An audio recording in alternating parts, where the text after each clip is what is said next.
Hello, everybody, and thank you for joining me today. It's Allan Laboucan with the Rocks and Stocks News Show. We have another of our interviews with junior mining companies.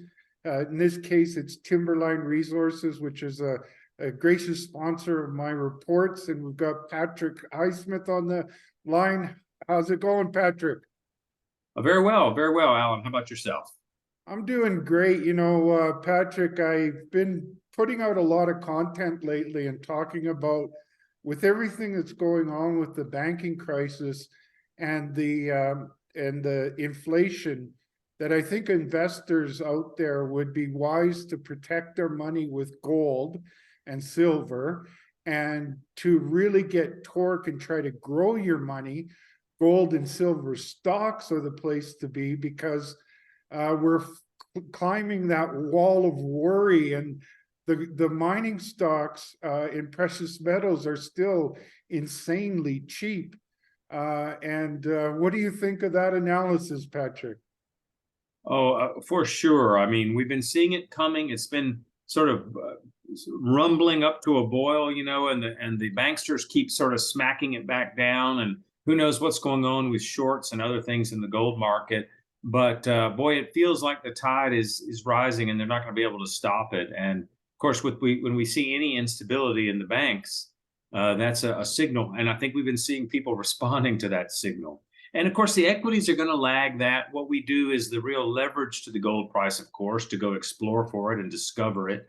But of course, it's a risky business. And so I like working with somebody like you who takes time to explain some of the technical. Lord knows what we do is awfully technical, Allan, and sometimes people just need time to digest all this information and need to meet people like us to have some dialogue. So that's why I enjoy this more long form conversation. Good to see the whites of their eyes, as they say. There they are. Now, on Timberline specific, you guys are involved in a big way in what I believe is one of the most important new discovery areas, or revival of an area, in Eureka, Nevada. There's been a lot of excitement over I-80 Gold's CRD discovery in Eureka, and then they're taking in the process of trying to take over their neighbor to the immediate south, which is Paycore Minerals. And you guys are to the immediate east of Paycore and in close proximity to I-80. And you've got this New York Canyon project where there had been a lot of historical mining back when it was a major mining camp in the 1860s to the 1960s. You guys had historical mining on your property, and then you did some surface sampling. I know it doesn't catch a lot of investors' attention, but it certainly got me excited to see those high grades of the same kind of stuff that I-80 Gold and Paycore are finding. Yeah, it's a good point you make, and just always remembering that we have been focusing on Carlin type gold, and of course I-80 Gold was too when they acquired the property from Waterton and began working on that old Barrick Homestake data and that big resource. But these systems overlap, as you and I have talked about, as you've talked about with Ewan and others.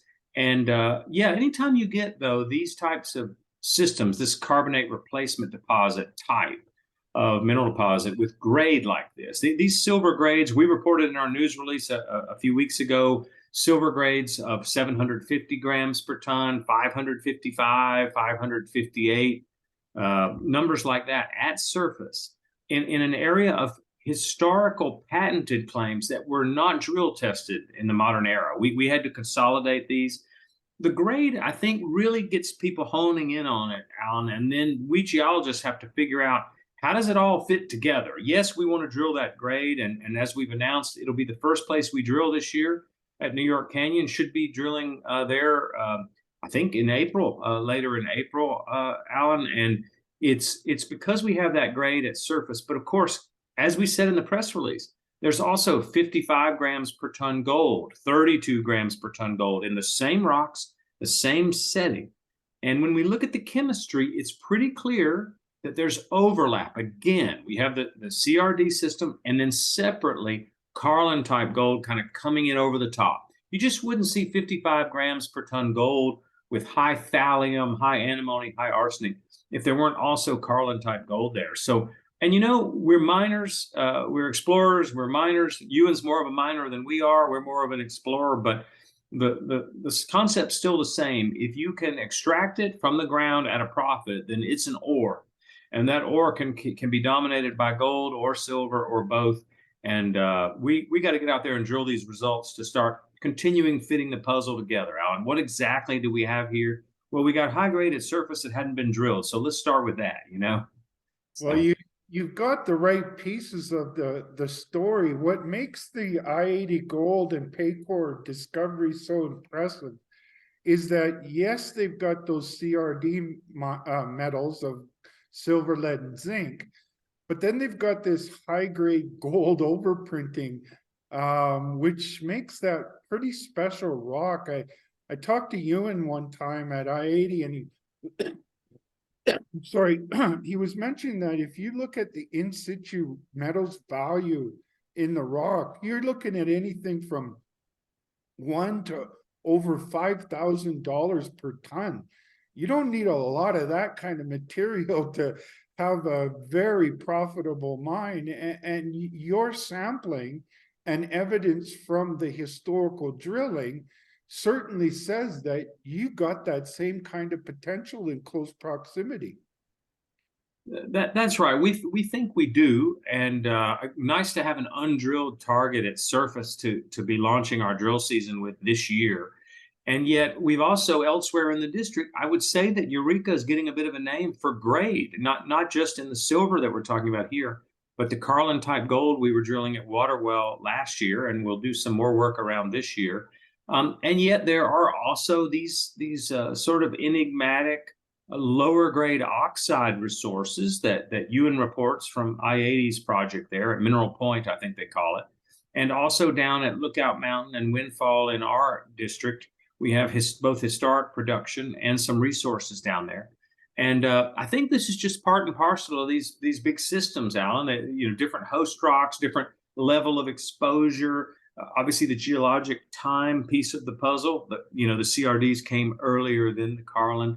So no, you're absolutely right on. I think as you look at each of these parts of the district, you can see the different parts of the different systems showing up. And you know, like I said, you can start with this shallow stuff, which is really exciting. But who knows, maybe the best part of New York Canyon is down there a couple hundred meters in the better host rocks of the Goodwin and 9 Mile. The Ordovician section there down below us has good host rocks. So if you have this high grade at surface, maybe it is narrow at surface. And that'd be the only negative you could say about New York Canyon is somebody might look at our map and go, oh, that looks pretty small. Well, sure, it's right on the structure. Okay, now there's lots of samples, so we don't know that it's small. But that structure continuing to depth, as you know, in better host rocks can really blossom. And that's exactly what happened at I-80 Gold and what Paycore is sort of hoping for it to happen. It's not fully blossomed out yet there on the Paycore project, but we'll see now that I-80 is going to take that one over. But no, you're right. Overlapping systems, multiple areas within this huge district that are getting some momentum for sure. You touched on a couple of really important things there, and I'll break it down a little for the non-geos out there. And in order to have these kind of mineralizing systems, you need the right structures, because those are the cracks in the earth that allow those metals-bearing fluids to make their way up to surface. But then you've got to have the right kind of rock where it spreads out when it gets close to surface. And then, of course, you need the mineralization. Let's talk a little bit more about, you touched on the rock being the right kind of thing. What about the structural story? I know a little bit about that because I've been doing my homework on my old Google Earth there and mapping out my own structures. Yeah, absolutely. It's a big part of the picture. As I think I told you, we've had a PhD structural geologist doing mapping for us over the last couple of years, and we've really pieced a few parts of that puzzle together. And I would say that, can I share a screen? Does that work? Yeah, Well, hold on, just give me, yeah. there you go. Now you can. Okay. I'll share a screen and move quickly through a few things. I don't want to bore people, but this is where we started talking about New York Canyon, and there's some of those results we announced a couple of weeks ago. And to remind people, we're up here at the northern part of our claim block, 2 kilometers from Fad Shaft, which is there, and there's I-80 Gold's Ruby Hill pit right there. The project's all up in there. So as we go south, this is the main part of our claim block, and I'm just going to page ahead a little bit to talk about this structural question. You raise a good one there. So when you look down here, I'll actually go to a very kind of structural picture. This is a good example of what we're seeing in the deeper parts of our lookout area. So this is the lookout resource area here in cross-sectional view. And I show this one strictly to talk about the structure for a minute, Allan. And then over here is where we were drilling water well zone mineralization, 44 meters of 4 grams at the base of this Dunderberg shale. Notice all these blue lines. Well, this thing is just faulted up to beat the band. And finally, we had some proof in one of our drill holes here where we drilled down into that IP anomaly and we hit this granite. You and I talked about it back in the day, but we hit narrow intercepts of this granite, and that was a nice long run of silver. Now, this wasn't very high-grade silver, over 200 meters of 5 grams, though, a nice long run, and 60 meters of almost 10 grams. So around that granite, we're seeing the silver be enriched. But look at the plumbing. That is one of these major sort of north-south structures, Allan, that runs up that valley. It no doubt controls the emplacement of that granite. Picture the fluids. Picture a fluid coming up, a hot fluid coming up, partially driven by that granite. It's going to find these blue pathways as plumbing. And that's one of the best ways I know to show how we're targeting the Carlin-type gold. But of course, somewhere down there is more of the silver, probably some of the high grade that we've seen elsewhere in the district. And so if you project that back up to what the map view looks like, we get back to our view of what we call the Eureka Gold Belt, and there's the New York Canyon. So this orientation, north-northwest, the big structure we were looking at is right here, this blue line right here. These big north-northwesters and the outer limits of what we think is the most favorable corridor are shown by these heavy gold lines. Those are big structural breaks. And within it, you can see lots more blue lines, and those are just the obvious faults that have been mapped.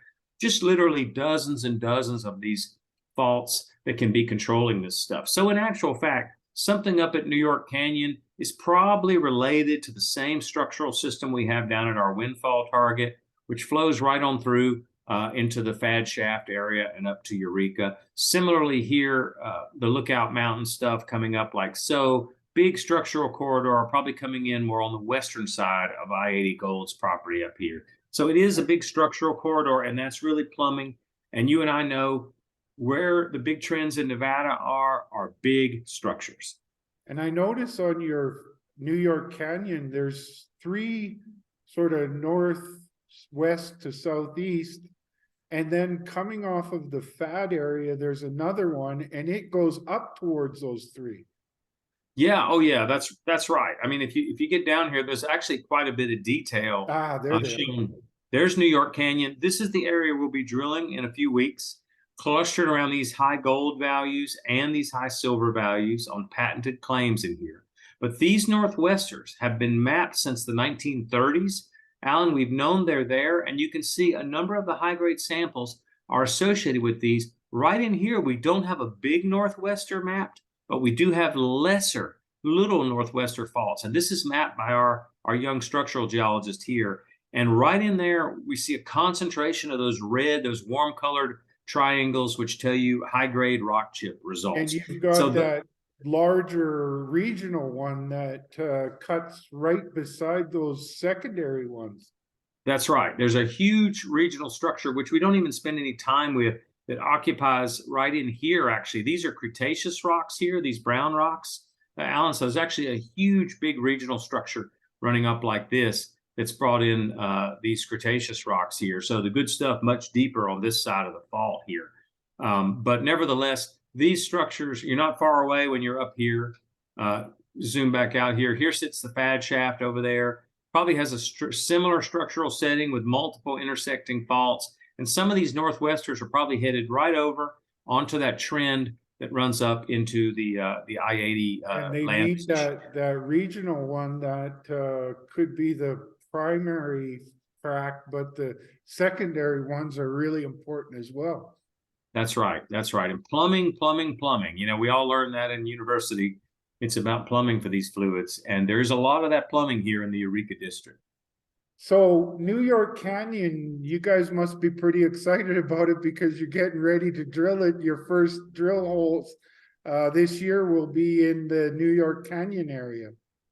That's right. And we just did a press release that, you know, might have read kind of boring to some folks. But the reason we did that is to kind of map out a timeline and to show that on this huge project, I mean, this thing's over 70 square kilometers, as you know. And so, you know, we're not just going to focus in one area, but we're going to go to New York Canyon first for a couple of reasons. One, surface high grade with no drilling. You know, we're not brain surgeons, are we, Allan? Surface high grade, let's go drill that, okay? And patented claims, no less. So that's also a good thing. Easy to permit there, obviously. So we're going to start there, but it's also lower elevation. Eureka just had, what, a half meter of snow 2 weeks ago or something. So the snow, we want to let that melt off. Lower elevation down here versus down here to the south. But we also said in that news release, this is a new target for us, New York Canyon. We know we're going to hit some gold and silver. Okay, maybe it'll be narrow, but we're going to test that deeper target, looking for those good host rocks down there. And these blue rocks here, this Ordovician section with Goodwin and 9 Mile in there, is dipping underneath here. So the idea is we'll test this Hanson Creek formation, which seems to be a great host.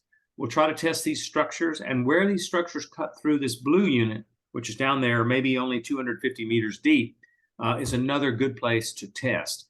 So kind of a new target. But in the meantime, we must continue advancing on this huge property because fact is we have a resource sitting here, and we've gone through our historical databases and we've dug up all that metallurgy, all that permitting work, all that environmental work we did back in 2012 and 13. And we realized we've actually got the core of what we would need for economic studies to follow on, or even the beginning of permitting work to be able to move forward a potential mine here in the future, Allan. So we're also going to do some of that type of work this year. And that's oxides, right? That's right. That, as we reported in the release, and folks should refer to that technical report in its entirety, but there is a discussion in there of a substantial amount of oxide material, which demonstrated some favorable leaching characteristics. The Windfall mine right here was also a source of oxide heap leach mining between 1975 and 1985. There is remaining oxide there as well. And of course, we've been drilling deeper, more high-grade mineralization here just east of the resource at the water well zone. So what we sort of said was, you know, three-prong attack for this year. We're going to be drilling at New York Canyon, and that could change the game. It could be super exciting, and we could end up burning a lot of our drill meterage there. However, we'll get in there, we'll get the first data, that's important. Then we're going to get up here where we're going to do some more drilling that'll have dual purpose. Metallurgical drilling, a little bit of geotechnical drilling, but also filling in and expanding around that resource. And then the third prong will be exploration, kind of east of that where we know there's some higher grades in that resource.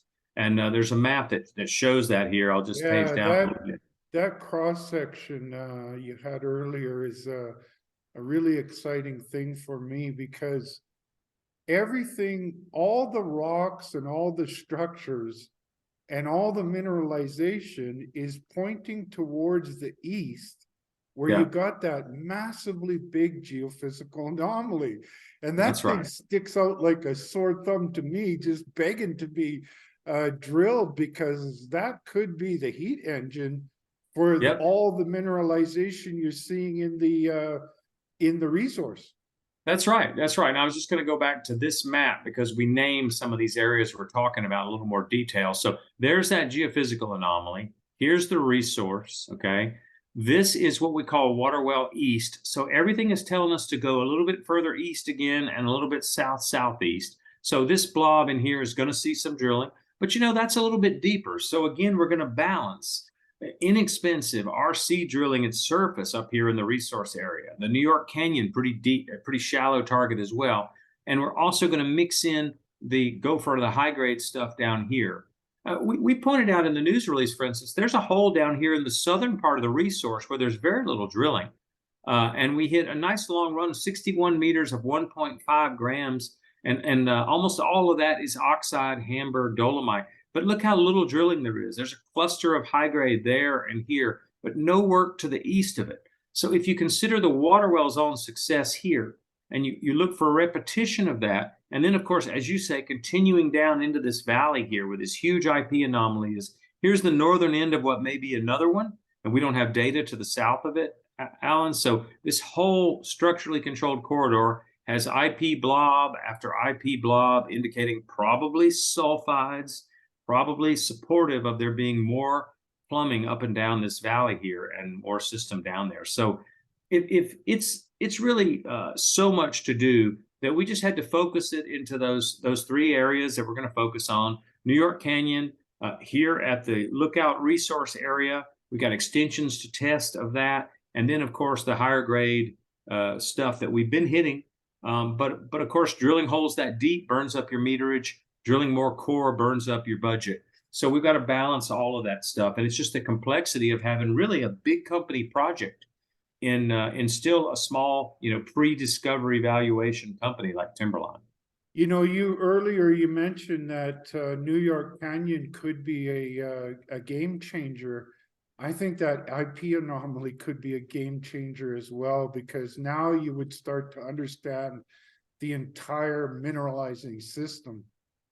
Now, it's a great point, and some of these holes in this area are down to about 350 meters. Allan, we've got holes over here as deep as about 500 meters that just tagged into a little bit of alteration and mineralization. Now that's still shallower than Ruby Deeps or a lot of the stuff that I-80's been drilling, but of course we're at a much earlier stage than I-80, so we have to balance that. And some of my bigger shareholders have literally been saying to me, drill the guts of this, even if you've got to drill 700 or 800 meters like they do up at I-80, get that done, because that'll show the size of the system that's down there. And of course, there's a great probability we're going to hit more down there, but this is all part of the management. And really, I would say it's a risk management challenge, Allan. Let's show investors, new and old, that we have new targets coming down the pipeline, like New York Canyon, and we've got a resource there, which is a foundational asset, which has room to grow, and we can go demonstrate that it's probably permittable. We're going to get our biological surveys done. We're going to finish the archaeology surveys. We're going to do a bit of work on the water table, and the water table is actually below most of this resource. So these are all favorable things we need to show that this could be permittable in a short period of years, and we got to do all that work, Allan. So that's what we got up against us this year, and boy, if the gold price is going to kick it into high gear, basically perfect timing for Timberline to go out and get some work done now that the world knows what we've kind of been suspecting is that gold price is going to make a run. So I certainly think it is. And again, I think the combination of having a resource and everything pointing towards that big IP anomaly, maybe even one or two following it, could be an easier way than going for the guts of it with a deep hole, because you can follow the mineralization and the structures, and they lead you right to that IP anomaly. Yeah, and this one line of IP data suggests that we got more work to do down here, especially when we see some high grade up here, up dip of that. So yeah, it's a target-rich environment, as they say. And we remain super enthusiastic, and we weather the storms of the cycle, up and down. But let's hope that we're in that upswing, and it'll be a good time for people to have a look at Timberline. Yeah, that's for sure. Well, I certainly am a big fan of your projects, and I think that if you get a game changer at New York Canyon, I think that's going to help you to get the proper funding to really go hard at the resource and the extension of the system towards that IP anomaly.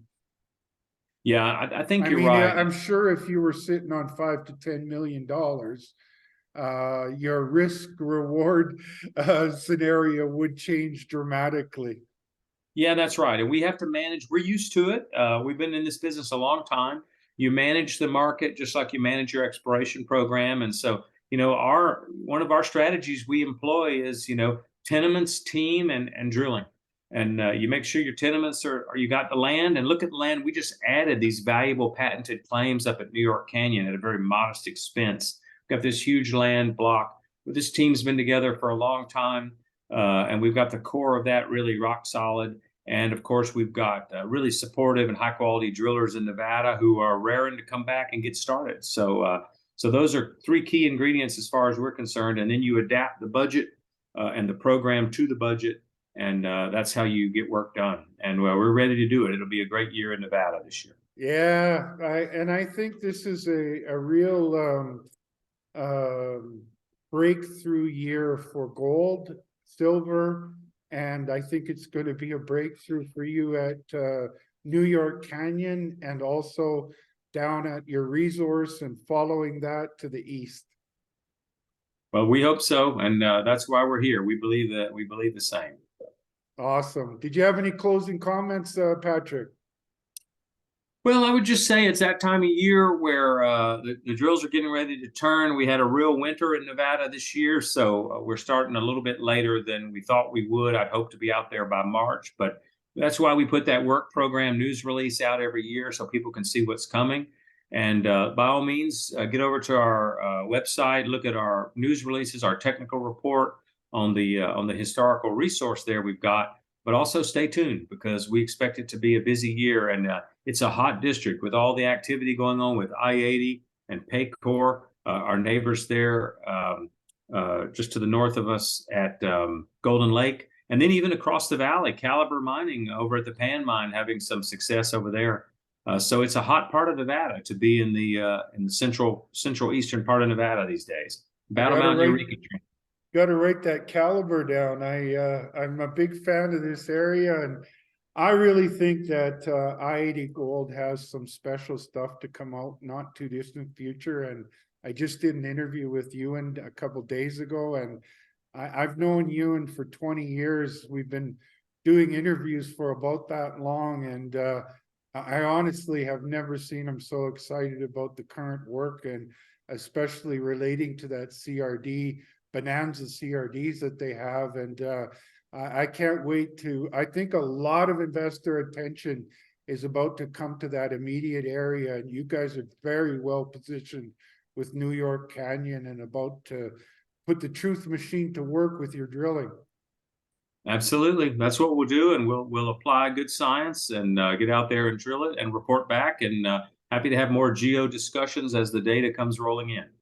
I love our discussions, Patrick. I'm a treasure hunter at heart, and I understand how you got to go about getting to those treasures. And I don't think sometimes that investors really understand that, but I try my best to at least make my audience well aware of how you go about exploring for treasures. Absolutely. We're all treasure hunters, and we're out there hunting pretty hard. Nevada's going to be a good summer for hunting treasure this year. Awesome. Let me close it up and we can have a chat at the other end, Patrick. Okay, thanks a lot. So there you go, folks. Timberline has a big land position in one of the best emerging camps in Nevada near Eureka. Great infrastructure all over the place there. Great history of mining. Some real big things happening around them with I-80 Gold, Paycor. Timberline has great ground for those CRD targets as well. And I believe that, I started the show by saying investors should be looking at that want to protect their money. A good place to look is in gold and silver, and a good place to look for that extra torque is in the gold and silver stocks, because they haven't really joined the party yet. And if that's your risk profile, Timberline's a heck of a one to look at. But as always, my shows are for information purposes only. Important to do your homework. Speak with your financial advisors. A good place to do that homework is Patrick and I have done several interviews you can find on my YouTube channel at Rocks and Stocks News, or on my Substack at rocksandstocks.substack.com. And do that homework, because it'll make you a more informed investor. And in my career, it's the informed investors that have the right kind of timelines to let their investments mature and reach their success. And I think that's what's in store for Timberline. On that note, have a nice day, and we'll talk to you soon.